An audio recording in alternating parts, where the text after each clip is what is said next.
आदाब नाज़रीन, हम फिर हाजिर हैं आपके सामने हम मौजू के साथ, और मौजू एक बार फिर से मशरिक़ वस्ती से जुड़ा हुआ है।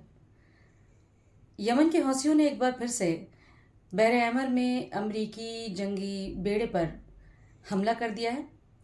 ये ऐलान यमन के हौसियों ने ही खुद किया है कि हौसियों ने अमेरिका के जंगी बेड़े पर बहर अहमर में हमला किया है।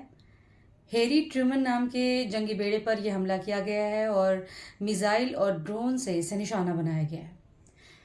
यमन के हौसियों का कहना है कि अगर गज़ा पर इसी तरह इसराइल की बर्बरियत जारी रही और मुस्लिम ममालिक और अफ्रीकी ममालिक इसी तरह खामोश तमाशाई बने रहें, तो यमन के हौसी इसी तरह गज़ा के लोगों का दिफा करते रहेंगे और अमेरिका और इसराइल को निशाना बनाते रहेंगे।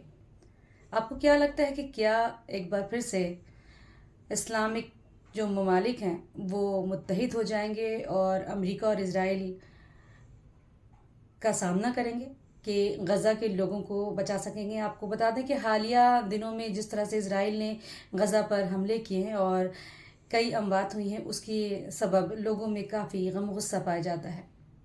आप अपनी राय से कमेंट सेक्शन में हमें ज़रूर नवाजें और देखते रहे हमारे चैनल न्यूज़ 18 उर्दू, और दें इजाज़त। खुदा हाफिज़।